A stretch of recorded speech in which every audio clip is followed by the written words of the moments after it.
Corona के इस दौर में अर्थव्यवस्था इतनी खस्ता हाल है, खास करके गरीबों की, कि 2 जून की रोटी जुटा पाना भी लोगों के लिए मुश्किल होता है। ऐसे में बच्चों को कहां से पढ़ाया जाए, लिहाजा पूरे शहर भर में, राज्य में, देश भर में इस तरह की आवाज़ें उठ रही हैं कि स्कूल फीस माफ़ की जाए, लेकिन इसको लेकर तनातनी चल रही है। माफ़ की शायद ही कहीं हो रही है। लेकिन मैं मालाड में, मालवनी में आया हूँ और एक ऐसा स्कूल है Holi star English high school, जिसने कि अपने सभी बच्चों की, खास करके 1000 छात्रों की पूरी फीस माफ़ कर दी है।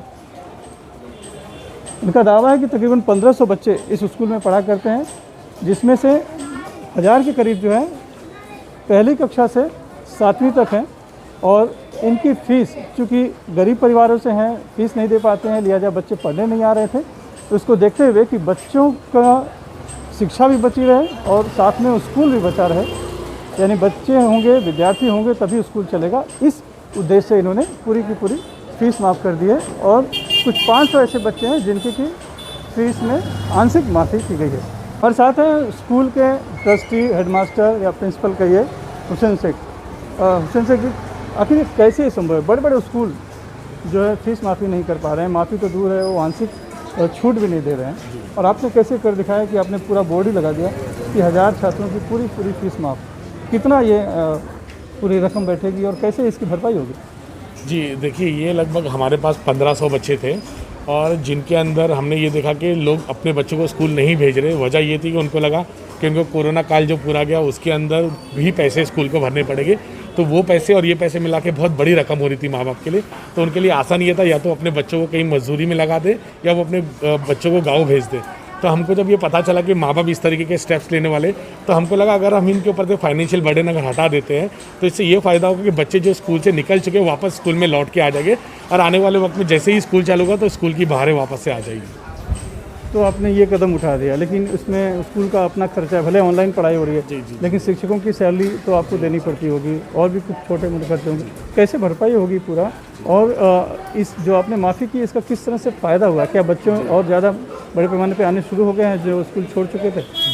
जी, इसका बेशक बहुत फ़ायदा हुआ है। एक तो ये फ़ायदा हुआ सबसे पहले बात कि कई बच्चे मेरे पास खुद चल कर आए जिन्होंने मुझे धन्यवाद कहा, और उस वक्त मुझे ऐसा लगा कि इतना बड़ा जो स्टेप हमने उठाया है, जो तकरीबन 1000 बच्चों की फ़ीस माफ़ करना, यानी लगभग 80 लाख रुपए वो हो जाते, और प्लस जो हमने बाकी बच्चों को 50% तक का जो हमने छूट दी है, तो उसके अंदर मिला के लगभग वो 1 करोड़ के आसपास का बैठता है। और स्कूल ने, जैसे आप देख रहे हो, ये स्लम की स्कूल है, तो यहाँ पर हमने ऑलरेडी बहुत सारी लोन्स लेकर, चीज़ें लेकर स्कूल को इंफ्रास्ट्रक्चर डेवलप किया है। तो हमारे पे फाइनेंशियल बर्डन है, लेकिन हमारा ये मानना, एक बार जैसे ही वक्त के हालात सुधर जाएंगे, मुझे लगता है वापस से स्कूल की जो परेशानी वो दूर हो जाएगी।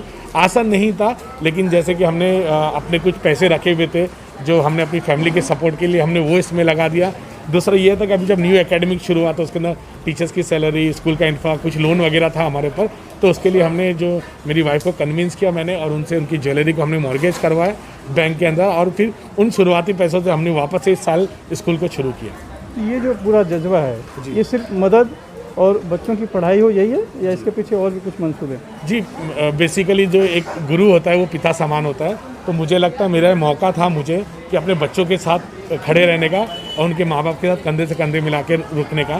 तो मुझे जब ये ऐसा पता चला कि मेरी ये छोटी सी पहल से बहुत सारे हज़ारों बच्चों की ज़िंदगी में तब्दीली आ सकती है, तो मैंने उसको, इस कदम को लिया, और बेसिकली इसके अंदर मेरे को टीचर्स का, समाज का भी काफ़ी सपोर्ट मिला है। अब कितना फ़ायदा कितना हो, क्या और बच्चे आने शुरू हो गए जो छोड़कर जा रहे थे? बेसिकली जब हमने लास्ट ईयर देखा तो हमारे पास 250-300 के आसपास बच्चे थे, ऑनलाइन थे, लेकिन अभी हमने देखा है कि जैसे ही ये हमने बोर्ड लगाया है कि कई लोगों के पास सेलफोन्स नहीं थे, लेकिन जैसे ही उनको पता चला कि मतलब स्कूल ने इस तरीके का बोर्ड लगाया माफ़ी का, फिर टीचर्स उनको फ़ोन करके इन्फॉर्म करें कि आपको पैसे नहीं भरने, तो हमने देखा लगभग पिछले 15 से 20 दिन में 100 बच्चे हमारे पास वापस आ गए। तो ये मुझे लगता है ये हमारी जीत है और एक हमारी पहल की पॉजिटिव रिस्पॉन्स मिला हमको समाज से। ये मालवनी बस्ती है, झुग्गी बस्ती, आप देख सकते हैं कि यहाँ पर ज़्यादातर दिहाड़ी काम करने वाले लोग ज़्यादा हैं, या फिर जो ठेला है, खोमचा लगाते हैं, या फिर कहीं मजदूरी करते हैं। कमाई सिर्फ इतनी हो पाती है कि कम से कम मुश्किल से अपना पेट भर सके, 2 परिवार चल सके। और चूँकि कोरोना काल में लॉकडाउन हो गया, वो भी बंद हो गया था, तब तो अपने लिए भी 2 जून की रोटी कमाना पाना मुश्किल हो पा रहा था। ऐसे में बच्चों को कहाँ से पढ़ाएं, ये बड़ी समस्या थी।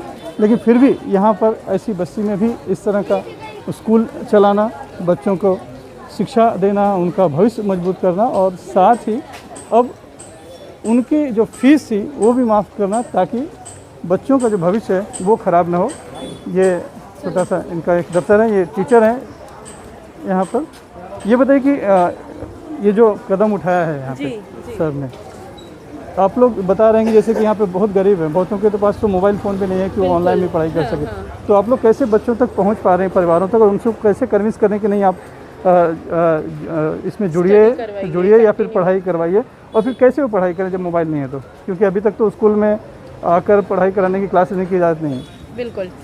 सर कैसा है कि मतलब हमारे से काफ़ी सारे बच्चे जैसे कांटेक्ट में नहीं हैं, क्योंकि उनको ऐसा लग रहा है कि अगर हम बच्चों को पढ़ाने लेके जाए या ऑनलाइन बिठाए तो सर जो है फ़ीस की डिमांड करेंगे। तो कैसे आप अप्रोच कर पा रहे हैं, कैसे पहुंच पा रहे हैं, कैसे वही तो हम बच्चों को कैसे, एक तो कांटेक्ट नंबर से अप्रोच कर पा रहे, दूसरी ऐसा है कि बच्चों का लिंक, जो बच्चे हमसे जुड़े हैं हम उन बच्चों को कह रहे हैं कि उनके जो फ्रेंड्स हैं वो कहाँ हैं, तो वो बच्चों से कांटेक्ट कर पा रहे, और वो नहीं हो पा रहा है तो कहीं ऐसा अगर पास की कम्युनिटी में, तो हम खुद बच्चों के पास विज़िट कर रहे हैं, बच्चों के घर पे विज़िट कर रहे हैं, और फिर उनको कह रहे हैं कि आप स्कूल में आइए, बात करते हैं, ये सारी चीज़ें। तो हम बच्चों के घर पे भी विज़िट कर रहे हैं।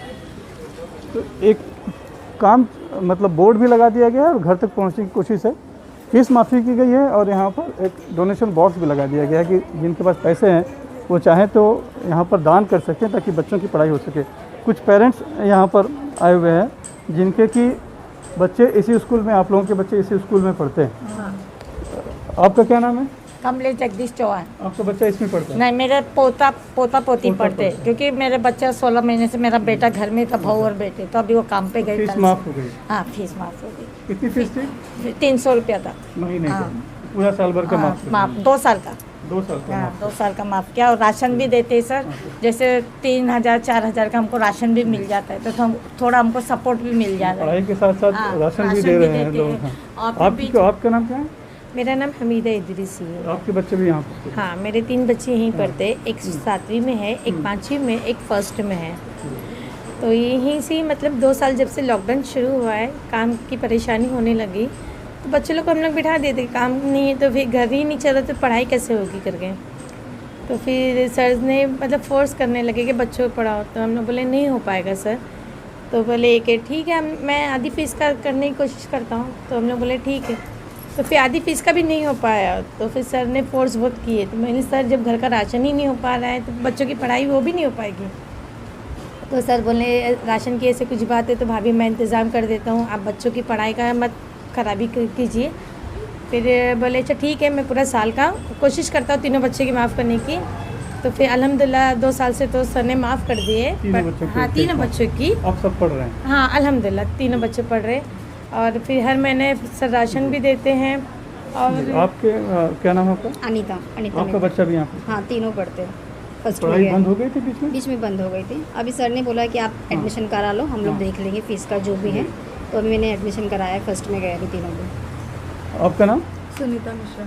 ये इस तरह की आपको कभी लगा था कि कोई स्कूल खुद ही चल कर आएगा, दरवाजे पे कहेगा कि हम फीस माफ़ करते हैं, बच्चों को भेजिए? नहीं सर, नहीं लगा था।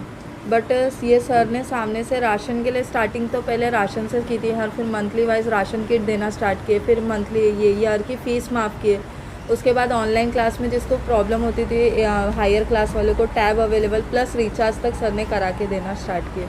और इतना कोई स्कूल वाला नहीं करता, बट सर ने हमें बहुत सपोर्ट किया है। काफ़ी सहयोग, मतलब एक शिक्षा के प्रति कि बच्चों को शिक्षा मिले, पैसे के अभाव में बच्चों की पढ़ाई न रुके। ये दिखने में भले ये स्कूल छोटा है मोहम्मद हुसैन शेख का, लेकिन उनका दिल बड़ा है, और शहर में ऐसे कई बड़े स्कूल हैं, लेकिन उन्होंने फ़ीस माफ़ी तो दूर, फीस में थोड़ी सी छूट भी नहीं दे रहे हैं, जबकि कोरोना के इस संकट काल में ज़रूरत है अपना दिल बड़ा करके सभी को एक दूसरे का सहयोग करने की। मुंबई से कैमरामैन प्रवीण रोहित से सुनील सिंह, NDTV इंडिया के लिए।